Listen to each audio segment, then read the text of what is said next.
welcome to Check It Out, Comrade, an indie game podcast where every 2 weeks we bring you two indie games and tell you what we like about them. I'm Nick Lauber. And I'm Gary Butterfield. And this week we are doing Crypt the Necrodancer and The Wolf Among Us. Indeed. Telltale's Fables, The Wolf Among Us. Yes. And Necrodancing, Crypt of the Necrodancer. Yeah. That's the official title, I believe. Necrodancing. Yes. Yeah, Are We Human? Necrodancer. Yeah. Is how I think the song goes. Yeah. So, right. Nick, tell me about Crypt of the Necrodancer. Sure. So Crypt of the Necrodancer is a game from Brace Yourself Games. This is their first game. I believe they're out of Vancouver, BC.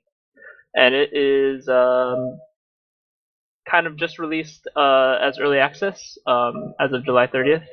And it is a roguelike rhythm game. It's not even like I want to call it a roguelite, but it actually, like, as far as you can combine those two genres, it pretty much is just all the regular aspects of a roguelike, just with the rhythm game aspects thrown into it. So yeah, it's not like a rogue skin placed over a platformer like Rogue Legacy or over like a bullet hell twin stick like Isaac is. Right. It is essentially just an action oriented rogue game where like all of your turns and all the enemies' turns take place on the beat. Yep. No. And so the game soundtrack is done by Jerry Brownowski, the sort of indie music love child who's done every good indie game music there's ever been. More or less, it's him, and then every once in a while Anamanaguchi and right and everything. But the theming for this episode, I was calling it the good music episode. Yeah, because both these games have really excellent music, and they do really good music. Nick, you should definitely cut in at some point the second level, like the bouncy song from Crypt of the Necrodancer. Okay, I'll try and find that, and I'll put it in here.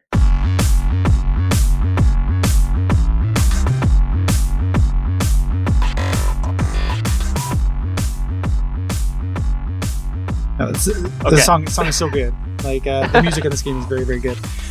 This has been like one of me and Nick's like most anticipated games because we played it at PAX last year. Yeah. And just it was supposed to come out last November, and it just took a long time. And we should note that it's in early access now, or in alpha rather. Right. So any criticism or anything like this is probably not what the game's going to ultimately look like. And they even say that like when you start it, there's a splash screen that's like there's placeholder art and music. Right.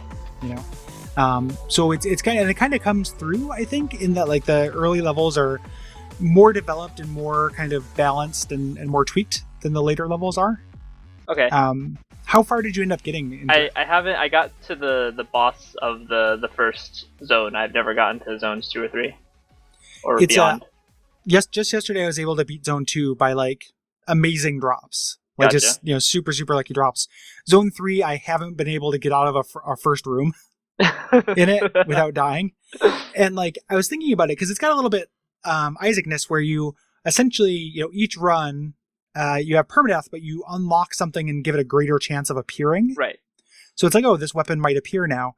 But unlike Isaac, in Isaac, like you always, before you get to the chest or what have you, you always have to go through those early floors, which are a difficulty, like, the ease into difficulty, but then they're also character building floors. Yes.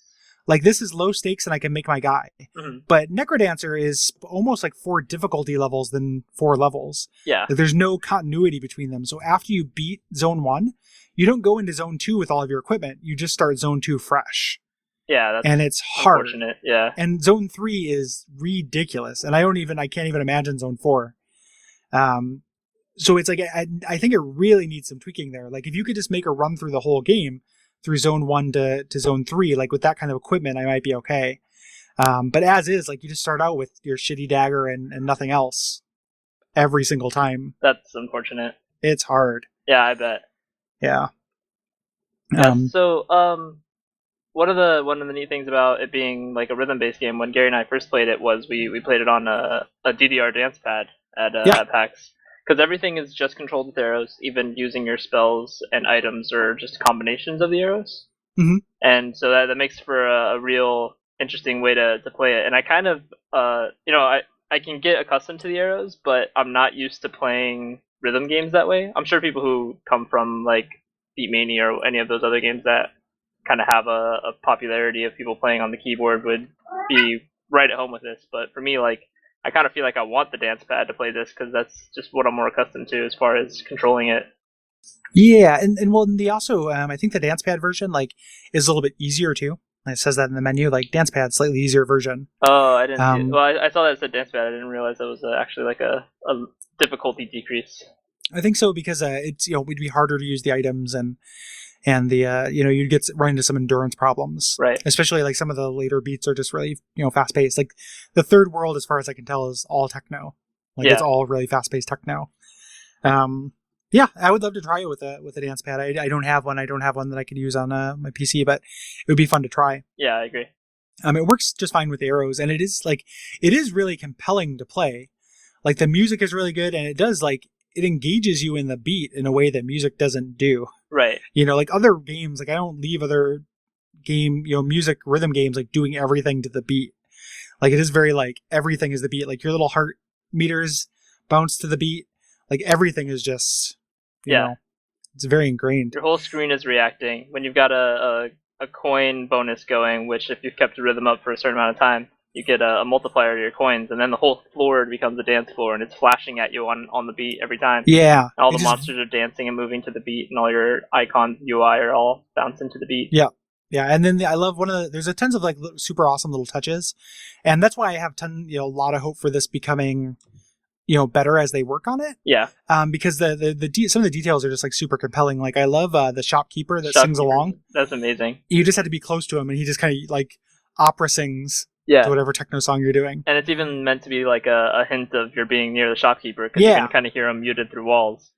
And they do tons of really awesome, tricky things with the sound thing. Like it is not just a gimmick; they actually use it. Yeah, which is really important. Like there's one of the boss setups you can have. Like the bosses are randomized similar to Isaac, and some of the boss setups you can have are conga. So every 8th beat is missing, and nobody can act on that beat. So you have to like plan your things really really intentionally. So yeah, I just got the boss that I got on the first zone was the conga one. I didn't even realize that was what that meant. Yeah, and it randomizes. Like when you come again, you probably won't get that same boss. Oh, that's cool. And then there's also there's a regular stage boss later that deafens you, so you can't hear the beat. Yeah, I've run into him on one of those little portals that drop you into like a boss room. Yeah, which I've never successfully gotten through. They're hard. Anytime I drop into one of those rooms, I'm dead. It's really about like it's weird. Like just as a pro tip, like the only thing that made me be able to get anywhere in the game is finding a weapon with 2 range. Yes. Like I have to be far away from things, or the spear is I only just beat a dragon boss for the first time without having a ranged weapon, because not having the extra length of a spear is that just decreases the difficulty by a massive degree. Surprisingly, great is also the whip. Because you don't even have to get close to anything. You can just like go on a different, because it has like an infinitely wide range. Right. Like 1 tile in front and all tiles to the side. Like there's one of the this is a minor spoiler because you haven't run into it. One of the awesome things though is there's a boss that's a chessboard, and all the pieces move like chess pieces to the beat. So you have to kind of like predict where they're at and get to the king. That's crazy. It's really cool. That is really cool. Like it does so much with the concept that makes me know there's a core idea there. Yeah. Even though I think it definitely needs some polish, which they know. They release an alpha, but right. I really loved it. Like I could see if they balance that difficulty, this being a real huge time suck for me. Yeah, I agree. Well, there's a weird thing about it. Like I get super aggravated with it like really quick. Like I can't. I don't know. With Rogue Legacy, I played like 20 runs in a row before I would like get fed up and need to take a break. But with this one, like I'll do 1 run, 2 runs, and then exit it, and then all of 10 minutes later start it back up again. Yeah. And play again. It desperately needs a quick restart button, like rather than having to go through the menu, because like especially in the second world, which is ramps up the difficulty a lot. Like I was able to beat the second world, but it's much harder.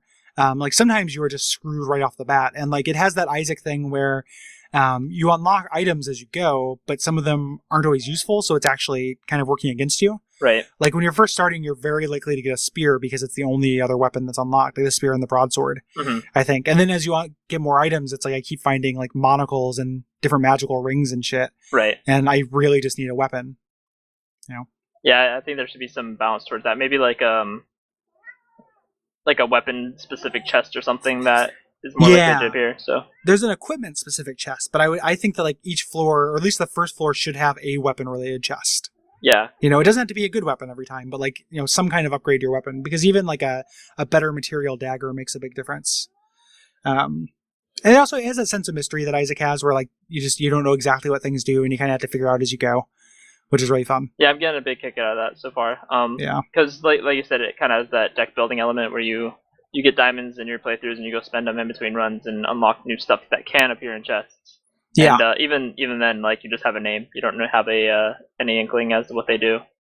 There's also a weird bit in it that armor stacks, and there's tons of different armor pieces for it being totally optional. So like, depending on how your luck goes, you can get enough armor to where you're, you know, very rarely or just barely taking damage when you get hit, because later floors and enemies like will do more than one heart Right.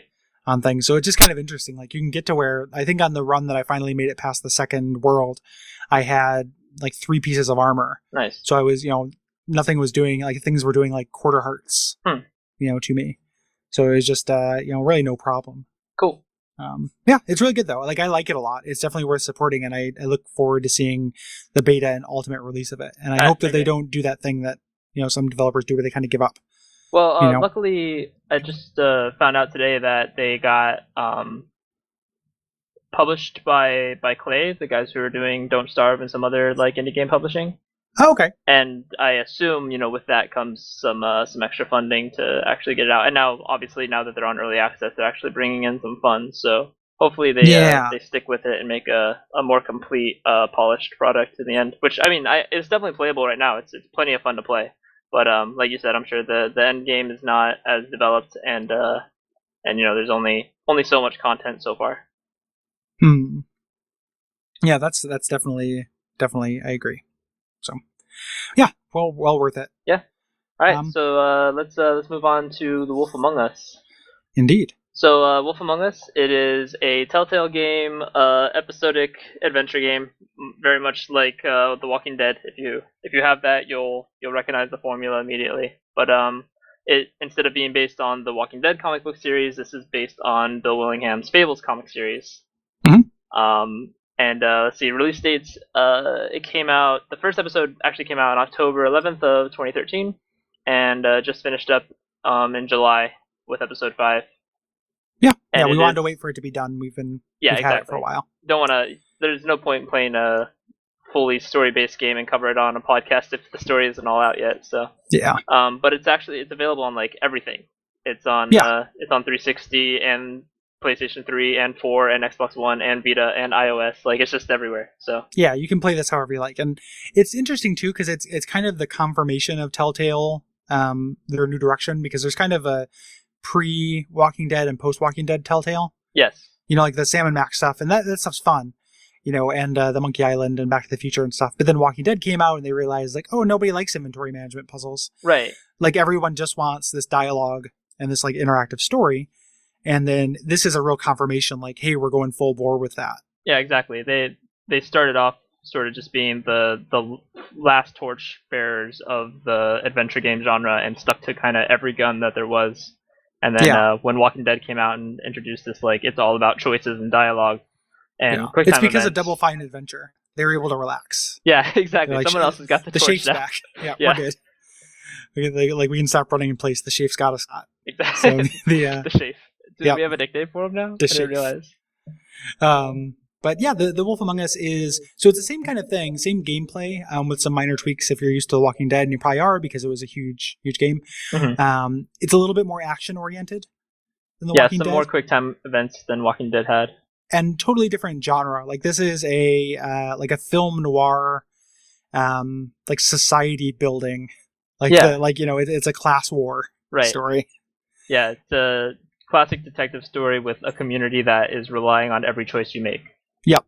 And if you're not familiar with the basic like premise of Fables, it's one of those like elevator pitches that can't miss. And like the idea is that everyone, you know, who there are stories about, is essentially exiled in the real world and still kind of living their lives, but they're down on their luck and they've lost, you know, their kingdoms and all that such. So they've been driven out. So you have characters like Snow White and the boy who cried wolf, who shows up eventually. And I've read the comics for the first like 100 issues or something like that. Oh, So awesome. that character doesn't show up in the game. But Snow White and the Big Bad Wolf, obviously, and Beauty and the Beast, and these characters. Yeah, so you play in like the events take place in like I assume it seems like it's a borough of New York or something that is just called Fabletown or something, that all these fables are exiled to, and you play as Big B Wolf, who, as you said, is the Big Bad Wolf.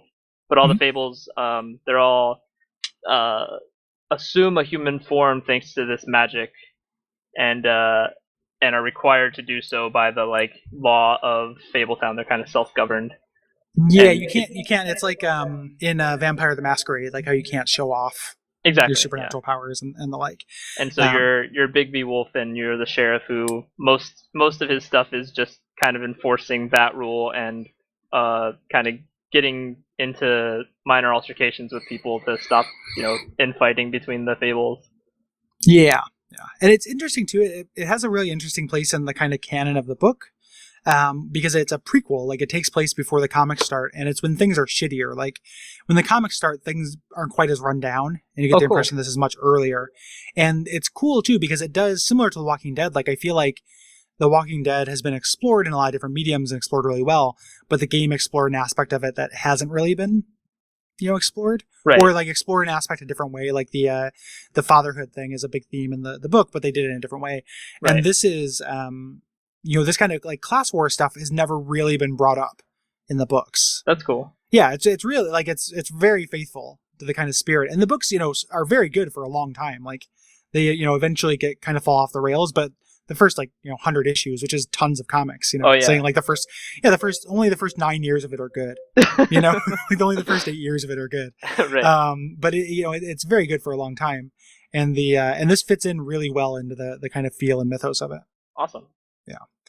And it's very plot-based, so we're going to talk a lot about it in the spoiler section. Yeah, I'm not sure there's a whole lot more we can really talk about without going into the spoiler section, because it is a story-based game, and everything we really want to talk about is about the story of the game, and we don't want to ruin that for you folks. Yeah. So, like, in terms of the general, like, recommendations or what have you, like, if you enjoy The Walking Dead, if, like, you can handle that kind of game where it's not Twitch-based at all.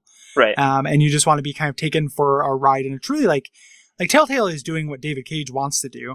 Like this is how you do an interactive movie or an interactive story. Right. And they, nobody is doing it better than this, by remotely. So if you enjoy that, like this is the way to do it. And I think that this is well worth your time and money. Yeah, I think it's an even better story than The Walking Dead was, which I actually really liked season 1 of The Walking Dead a lot, but I feel this is well more thought out and well-rounded story that is a lot more attention grabbing than Walking Dead was for me. It's a lot less about the moment to moment kind of survival and plot, and it's a mystery.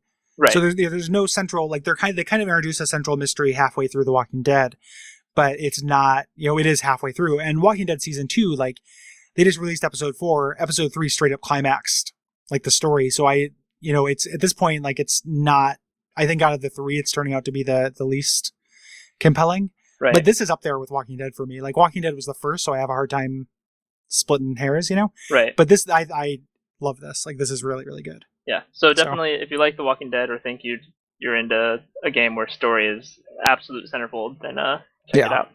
Yep. What can people do to help out the show before we spoil it up? There's a ton of stuff they can do to help out the show. First and foremost, rate and review us on iTunes and tell your friends about the show. Those are by far the biggest ways to get our podcast into more people's ears. Yeah. But if you like the show and want to interact, we're also available on Facebook at facebook.com/checkitoutcomrade or on Twitter at Comrade Podcast. Mm-hmm. Yep. And you can also submit recommendations there or on our main site, Duckfeed.tv/comrade. Yeah, I definitely do those things, and we'd appreciate it. Yeah. Yeah. And if you have not played The Wolf Among Us, or if you think you're going to, now is the time to stop listening, because we are going to talk about the story. So, and if you haven't, and if you're shutting down now, we will see you in 2 weeks. Yep. Thanks for listening. And spoiler space starts now. Mm-hmm. All All right. right. So, Wolf Among Us. Let's talk some story stuff. Yeah. So like it's a murder mystery. Yes. Or at least it starts off like a murder mystery. Mm-hmm. Like that's the idea. Like you're investigating this murder of like a principal character and of Snow White, at least at first. No. When it starts off, you're investigating the murder of a prostitute. Yes, and then at the end that's the cliffhanger. Right. So I played these. It's kind of interesting. We're coming at this with different perspectives because I played them as they came out, and Nick kind of cram jammed them. Yes. All at once. So, or at least like yes. after they come out, like did it as one full experience. Yeah, I did it as one full experience. Yeah. So you kind of stop an altercation between the woodsman and a prostitute, and she never tells you her name, and then you find her head on the doorstep of your apartment building the next morning. Yes. Yep. And essentially, like what you're getting at, like without going through, turning this into a watch out for fireballs, like what ultimately is happening, that kind of class war theming, which is there from the start, is really the central thrust of this. Like, this is about, the haves and have-nots and what people do in order to make it that's not necessarily legal. Right. And the people who expect that. Which is a really pretty nuanced theme for a video game to tackle. For sure. And not something I've seen a lot. No, I don't think I've seen it at all. Actually. It's like Papers, Please. Yeah. Like you are forced to kind of choose to take care of yourself and circumvent the rules in Papers, Please. Like it has some of that same kind of theming. That's true. Yeah, which is really just I wouldn't expect that in a noir story. Yeah. No, it's a really good blend of the two, actually. Like I felt like it was a detective murder story the whole time, but there's this really good underlying story, and it really kind of compels your choices and actions because you have all of your friends are involved in what choices you make, basically, because all your choices impact Fabletown as a whole. Yeah, you're setting a precedent. Like there's this idea that you are. This is how, and near the end, like the characters kind of start saying this out loud, but even before they do, like they're saying like, hey, we're just kind of starting here. We have to decide how we want the society to be. Right. Like stories about building societies it's always really interesting to me. Like that's a big theme also in Deadwood. And like the characters in Deadwood really wrestle with like, hey, we're here and we have this chance to build something new. What do we want it to look like? Yeah. And that's huge. Like that's really, really interesting. And the way it expresses itself through a murder mystery and through this kind of Byzantine plot is just really smart because you are engaged in the moment to moment, but it's kind of subversively giving you this, how do we want to behave as human beings? Exactly. Story. There's a lot of major choices kind of teeter on your decision to either be humane or allow your inner big bad wolf to kind of take the best of you and make you murder all these baddies that you're running across. Yeah. In general, how did you go about it? I went the route of trying to kill as little as possible and make for a better society. So yeah, I definitely killed a bunch of people, but then also justified it or like only people who I thought where I needed to die. I think I only outright killed the club manager guy. Oh yeah. Because I don't think there's a choice. Because he gets stabbed in the fight prior, and it's basically, do you let him suffer or do you end it quick for him? And I ended it quick for him. Yeah, you're not ultimately responsible for killing him. Right. Well, it was your knife, but it was because everyone was attacking you. Yeah, it was you were justified. Yeah. Speaking of Timothy Oliphant vehicles, like the I think I killed Tweedledee or Tweedledum as well. Right. Just because I was at that point, like that scene, which I don't want to spoil even in the spoiler space, because if you had decided to push your luck and get into this area, like that's a very pivotal and riveting scene. It's a really good scene. Yeah, and I was just very charged during it, and I was like, yeah, fuck this guy, like fuck these people.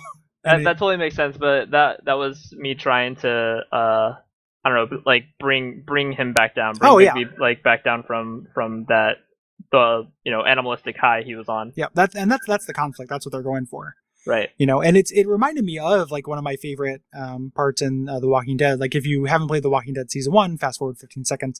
But the end of it where you're confronting the main antagonist, like there's a part where he will escape if you stop. It tells you to stop. It stops telling you to press the button. If you actually stop, he gets away. But if you are just pounding on the button, he dies with it no longer giving you a prompt to do so. So it is playing with you being so involved in the character. Yeah, the player being so involved as to give it a choice that it doesn't say that it's giving you. That's so And smart. it's one of my favorite moments in video games. Like, it is one of my, it's up there in my like Hall of Fame. Yeah. And this, that part kind of reminded me of this, where like it wasn't quite as effective, but it reminded Right. me of, I know what the game wants me to do, but I am actually the same way this character could be so enraged as to ignore, the better angels of his nature. I'm going to ignore the better angels of my nature and make this motherfucker pay because, he's been shooting me a bunch. I think in the end of the penultimate episode, there's kind of a similar but opposite choice where there's a very obvious prompt for you to attack the Crooked Man, the main antagonist here, and you can just let it ride, and like if you do that, he's going to attack. Like the gun's gonna fire. Yeah. The gun's got silver bullets, and the prompt's there, and it's like just glowing at you, and he's talking. He continues talking. And if you let it pass, then you kind of catch him off rails because that's what he was trying to Yeah, he's get trying to out bait of you. you. Yeah. Yeah, and that's in the last one. That's when he's when you've confronted him, and that's really cool because he is this kind of shithead who's just been very good at talking his way out of things. Yeah. And he does the like give himself up, but he's still oily. Like, no, just take me in. Like, I want to present my case. Right. And like you have that like vigilante justice urge where it's like, listen, I know that you are bad for the society, and I know you could talk your way out of this if I let you. So do I let you? And I played it both ways. Like, I ended up rolling back and doing like letting him live because I wanted to see that scene, which is probably like that scene is wonderful. The last scene, the court scene. I wanted to see that with him there and with him out, or without him there. So I let him. I took him in. Yeah, I took him in alive. So so let me know what are kind of the consequences or the results of you actually killing him there in the room when you're alone with him. You come off worse. Like when you're like Snow is mad at you and you have a harder time convincing people to your side. Mm-hmm. During the it's a lot like the Landsmeet in Dragon Age, actually. You have a harder time. So just like people are just like, yeah, what's going to stop you from doing this to us? You know, and then it's harder to argue them down. Like, I think I got a kind of a compromised like ending for it. And then Snow was real mad at me during the epilogue. Like, she didn't want to talk to me. Like, I was like, we need to talk, and she's like, I can't do it now, and it was really cold. Gotcha. So I damaged that relationship. That's basically what I would expect from it. So. Yeah. That's good. Yeah. And when he's there, it's interesting because depending on what you do, you can kind of use his logic against him. Yeah, so the final episode basically is surrounded mostly around this court scene around the Wishing Well, which is where all the baddies kind of get exiled to die. Mm-hmm.